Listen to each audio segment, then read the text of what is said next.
Welcome to Mastering Life's Adventures, an educational podcast about tapping into your true self, the soul, the substance of your life, to discover what life's ups and downs are really about, and how to have a greater sense of purpose, peace, joy, and fulfillment. I am Dr. Judith Holder, your host, coach, psychologist, fellow seeker who enjoys diving into the connections between spirituality, psychology, wellness, and your everyday life's adventures. All preparing and polishing you like the facets of a magnificent diamond to be your best self. If you're craving more from your life, you are in the right place. Come, let's journey together and transforming what you know into who you really are. Mastering Life's Adventures begins now.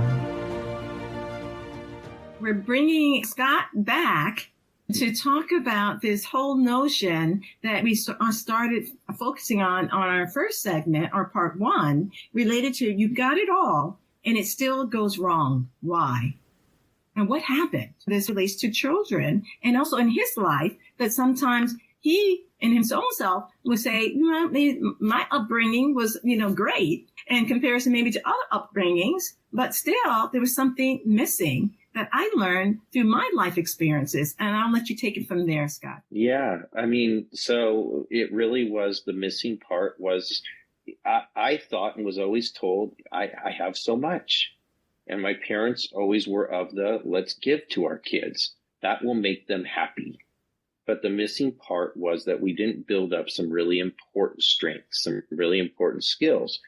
Those skills are the ones where we had to start from a creative, imaginative thing, which we all do. Everything starts from there. One of my favorite quotes is that things are created twice, once in the mind and then in the world.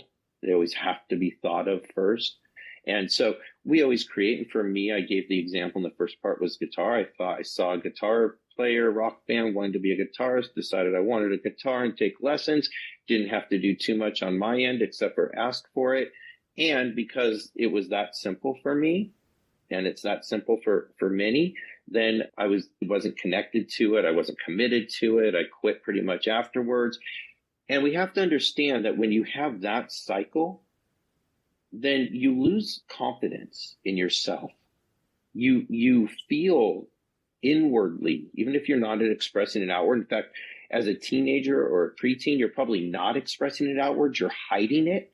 Like, I didn't want to play guitar anyway. Guitar's, dumb. I'm going to play drums. The cool guys play drums. Mom, Dad, I want to play drums now. Oh my God, but what about that guitar thing? I know, but drums are my thing. Okay, Scott. And here comes the practice pad, drum lessons. Same thing. Didn't complete it. How do I feel about myself? Inwardly. Didn't do it. Oh, well, I didn't really want to do it anyway. Hide it. Got to look good. Can't look bad, right? God forbid I would say I made a mistake. Look, I didn't even think this through. I probably should have, Mom and Dad, and then probably needed to get my own drum set, pay at least for part of my own lessons. So I had some skin in the game and I got more committed to it. And if I wasn't willing to do that, I probably didn't want to play drums enough anyway. So come clean. Like, that's my bad. No way did I have that kind of perception of it. But future, me looking backwards, it's like, that's what was missing. Because had I done that, I would have built some inner strengths that I didn't build. And then as I got older, right, I wanted things to be handed to me because that's what I knew. That's kind of what was built into me based on growing up. And people are always, saying, like, you had it all. You had every opportunity. True. But you have to know how to take advantage of those opportunities in a way that is productive and strength. And I'm saying a lot of people do. They're shown like how to do things, even if they're given everything, they're shown. But there's an equal amount, if not more, that I know who are given everything, then they go off to college or they go away. And now they're not getting that kind of attention. They're not getting everything just handed to them.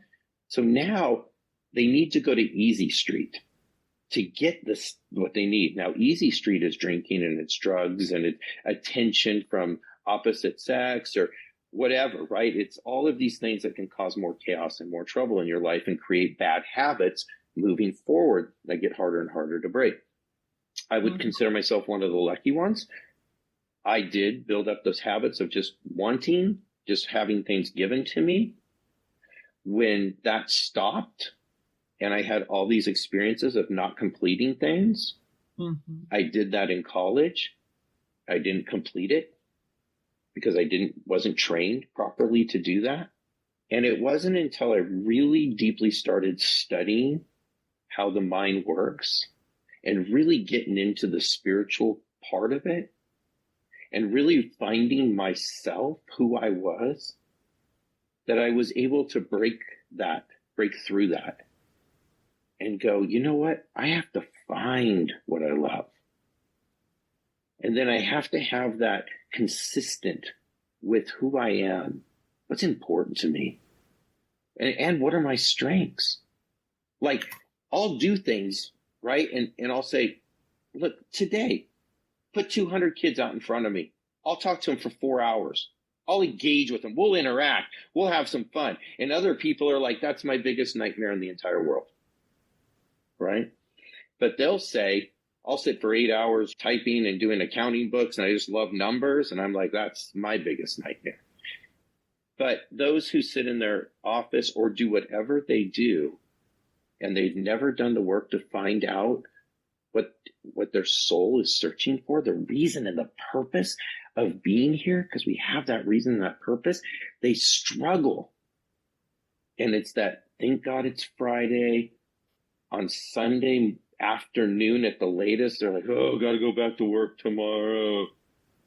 They're the gossipers, they're the drinkers, they're the ones who have a lot of physical pain in their life. I do have one client who's an adult, and she spoke about the physical pain. She actually had to go and have back surgery. And she was actually emotionally carrying so much weight from some things that had happened to her and what she made them mean, which is the important part. It wasn't necessarily all that happened to her. It was all the things she made it mean. That was the heavy part. And she actually got physically hurt from that weight. Like, her back went out on her. That's a real thing. Yeah. So it's go ahead. Kind of, you don't realize the emotional weight that, yes, we have physical weight issues, but there's an emotional weight that is carried. It's just not carried by the outer self, but it's also can be carried with the soul at the soul level. And so that when the person is able to acknowledge and reframe and look at things from a different perspective, because the soul always wants to be able to move towards growth and advancement. It also wants to look at those trial situations from, what's the silver lining in this experience? What can I take and what can I throw away? And not, I think it's all me, because God is never all these negative things. God is actually very much wanting us to have the abundant life and want things to be and harmonious and be able for us to love in a more available way for other people as well as to ourselves. And so what you're talking about is this whole aspect of being able to know that through what you're doing with children, because children experience pain too. They experience the bullying. You mentioned, in our conversation before, this, but we have different level of pains that we do harbor within us, but we also keep on going through certain experiences because the soul says, master this. Because if we master it, we can break free from it. And we can move forward in our life. And so the skills that you're teaching children is really learning how to think and how to be. How to take experiences that they're going right in front of them and make choices.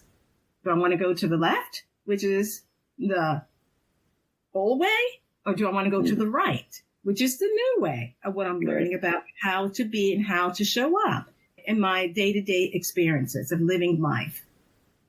Yeah, absolutely. And that just reminded me of a really important teaching that I do. I don't remember where I got it from. I got some version of it, so I'm not going to say I created this, but there's the millimetre-to-mile rule. And basically what it says is that in a given moment, in a decision moment, you're at the same exact place. Then based on the decision you make, you go left, like you said, or you go right. Now, because you went left or you went right, you start going down that trail. Now that millimeter gets further and further and further and further and further and further apart.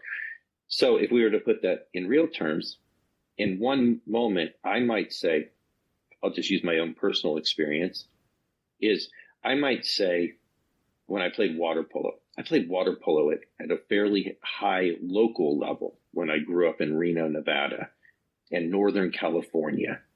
It was like a small pool and I was like really good. And I said, I want to be an Olympic water polo player. In that moment, I had a choice. This is what you said, keep doing what I'm doing, playing how I'm playing, or really, really go deep and understand, what does an Olympic water polo player actually do? How do they do it? What's their schedule? What's their training? And am I willing to do that? Because if I say it, am I willing to do it? Then in that moment, I keep doing what I'm doing, which is what I actually did, right? And by the time I got to Southern California and started playing college level water polo with those players who play year round, because in Reno, we didn't play year round. It was too snowy, right? They played year round since they were like 3 or whatever. All of a sudden, I couldn't compete anymore. And I ended up quitting water polo, and it had an effect on me because I had this dream, but I didn't make a decision and take the actions.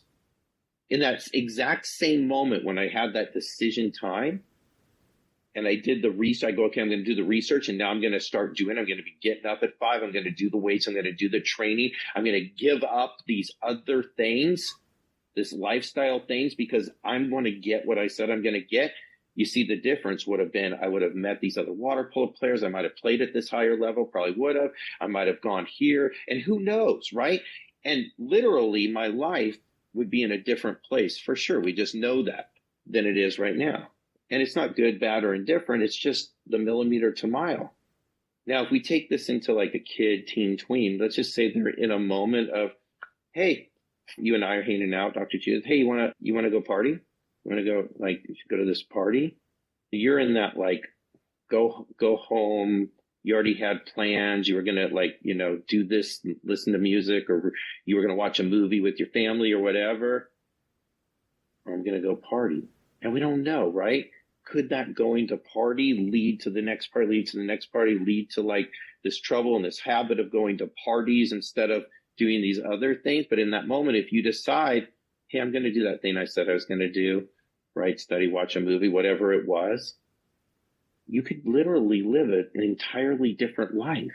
Unless you've interrupted and you bring it back. You go, oh, wait, partying's not for me. Let's bring that back. Right? But the more you do it, the further you are away, the harder it is to bring it back. And so that millimeter to mile is just something I teach and I live by too. It's like in a decision moment, right? If I get like, am I going to contact this person? Even like, contacting you. Am I going to contact her? There's a decision moment. That could lead to somebody hearing this. It changes everything about how they were with their kid. And now all of a sudden that I'll never know, right? Probably. But that kid makes these decisions, changes. Now they're off doing this amazing thing and they do this incredible thing in the world, right? Or I don't contact you and that never happens. Mm-hmm. Crazy. Right? So the millimeter to mile, we have to really follow our soul, our intuition. We have to follow that guide. And if we say that we're up to something, like, why wouldn't I contact you?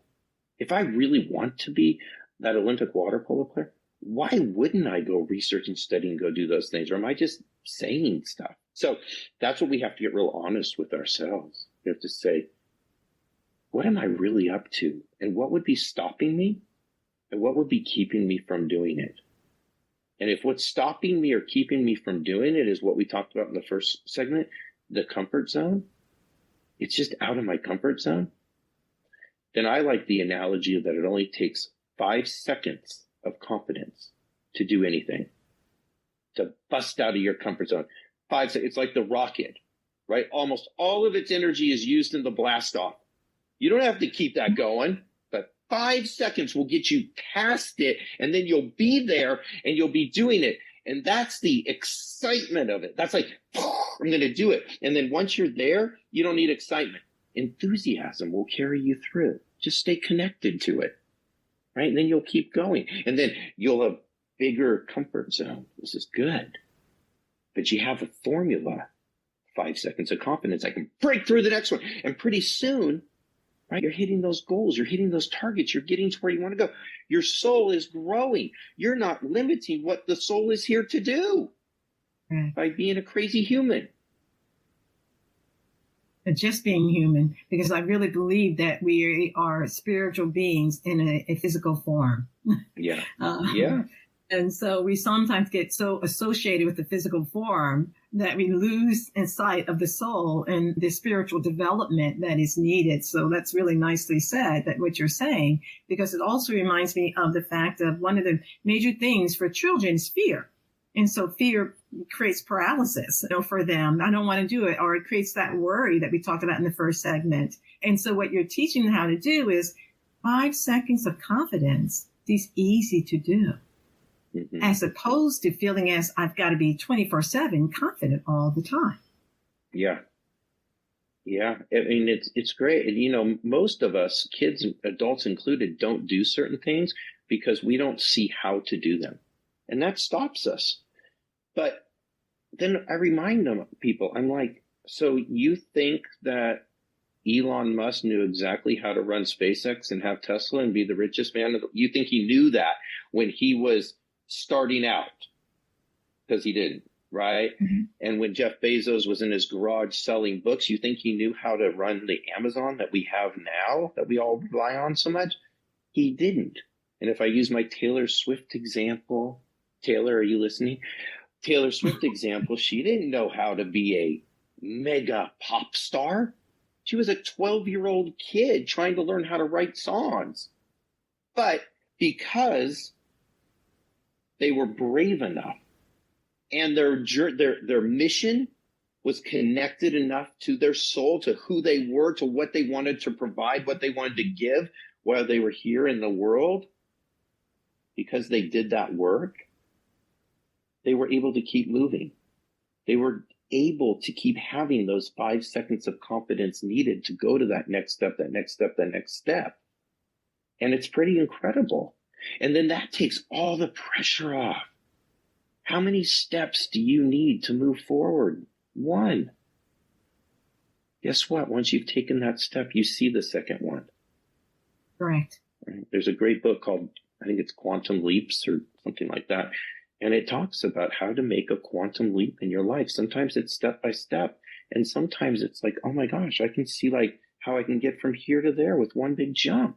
But you would have never, ever, ever gotten to that place unless you'd taken those 3 steps to get to that place. Where's the beautiful waterfall? The one that you can't see. It's 10 steps and then around the corner. You have to take the 10 steps to see around the corner, to see the beautiful waterfall. But you only need to know the first step to take the second and the third and the fourth.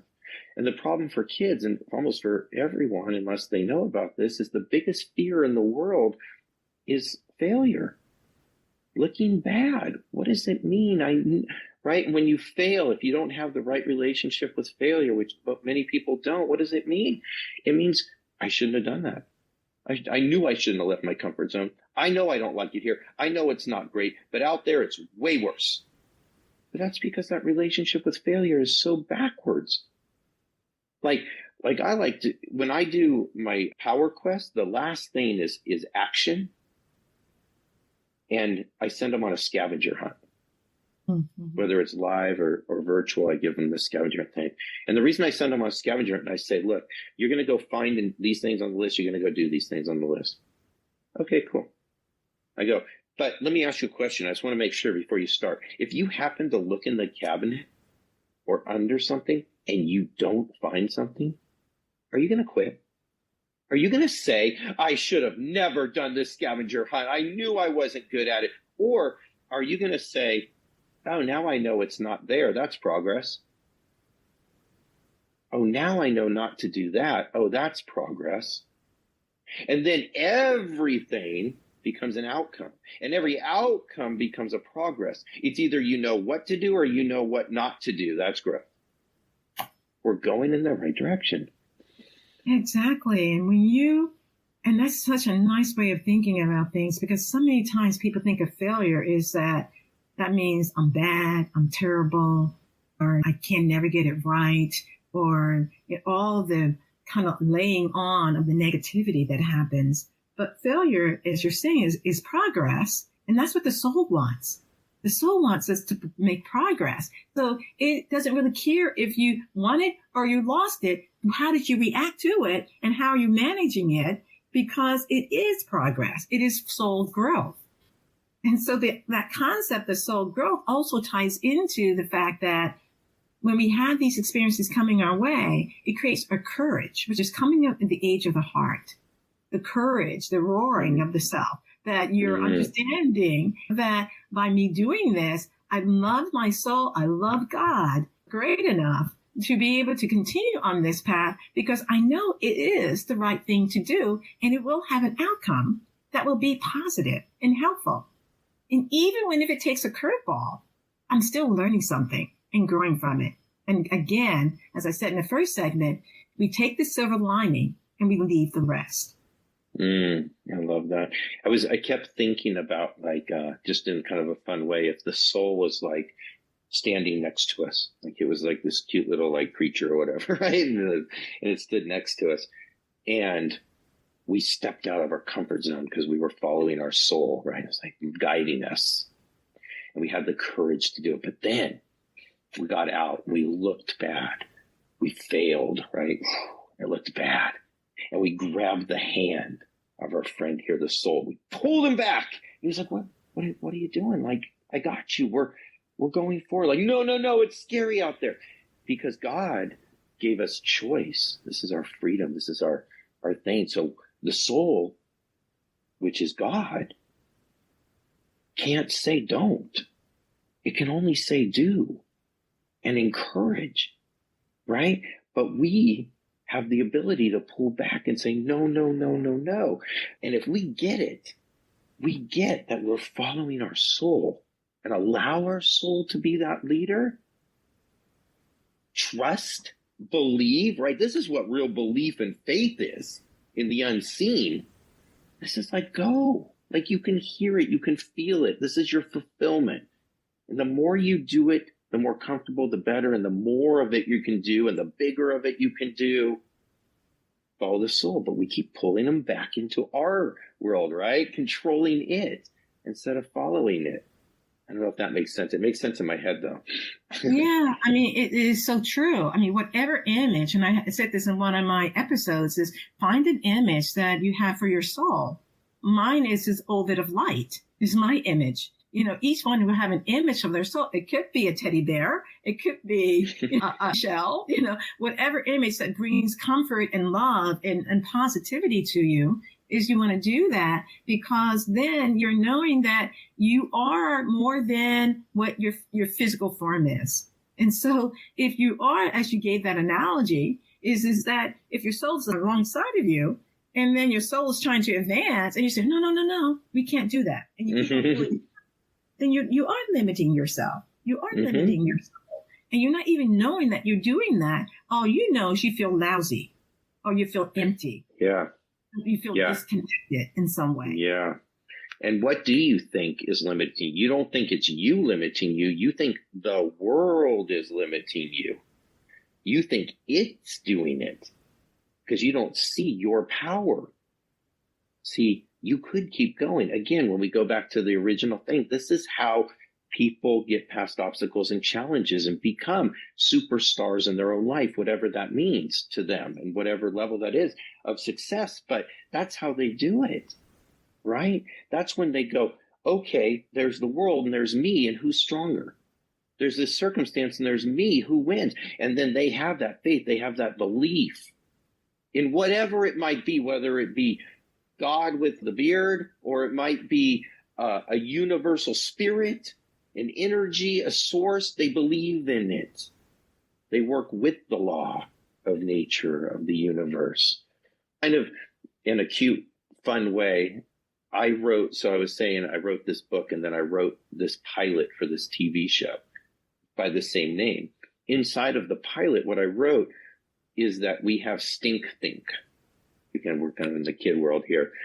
And the stink think creates the blah, blah, blobs. The blah, blah, blobs are these like smelly creatures. They start out as a gas, and then they kind of coagulate into this kind of creature. And they're the ones that keep you from doing the things that you want to do. They block you. And the only remedy for a blah, blah, blob and the stink think is power thinking. Because power thinking creates the power pods.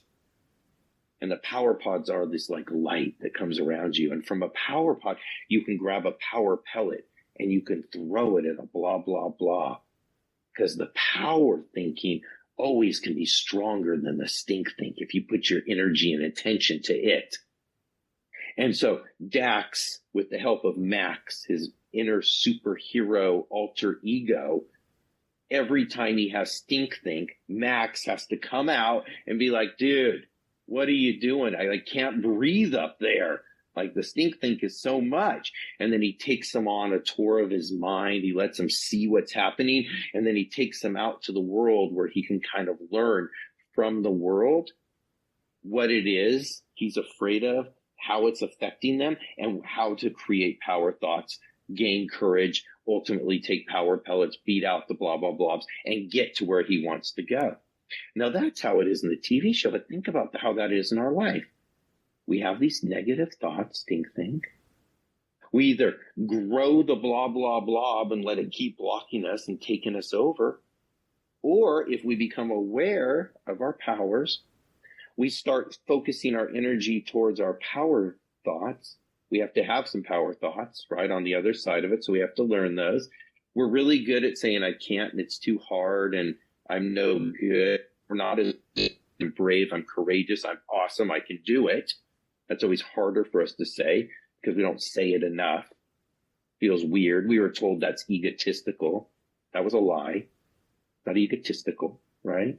It's you affirming for yourself who you really are, not what the world wants you to be. We don't go down to people's levels, although that's what we tend to do. That's not what we're intended to do.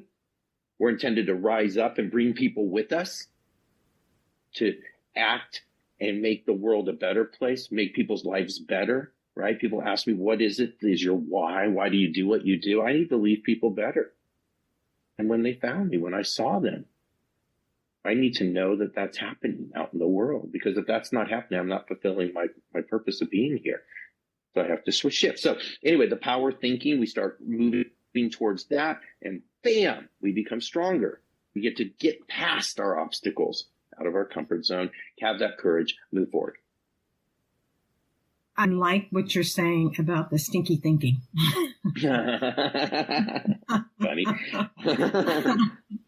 And also about how the power thoughts can be able to help us. And I create that for the seekers through on that lens of the soul evolution is that the soul is on a journey through life experiences, and it's moving through life experience. And we have an example of how to move to the higher level of ourselves through Jesus Christ in this particular case, or Buddha in another particular case, in which they showed us a way to go, a path to go on. And so the soul is trying to emulate some of that Christ-like or Buddha-like type of experiences so that we can be able to know that there is a roadmap, just as much as the roadmap you're teaching for children, that they can have an understanding of their inner self.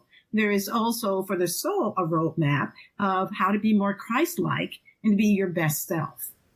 Do you see that parallel? Absolutely. No, absolutely. I mean, the way that you're saying is exactly the way I think it, right? I don't say it in the TV show, the book, because I want it to be a little bit more general for all audiences to get it. Nobody, you know how people can shut the door on something if the ideology or the theology doesn't quite match perfectly with what they were shown to believe, and that's okay.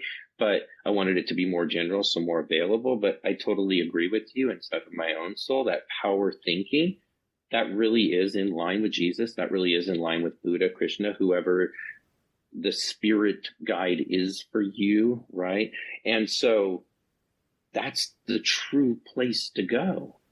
Right? Everything else is our human thinking. It's the programming that keeps coming at us and keeps coming at us and keeps coming at us.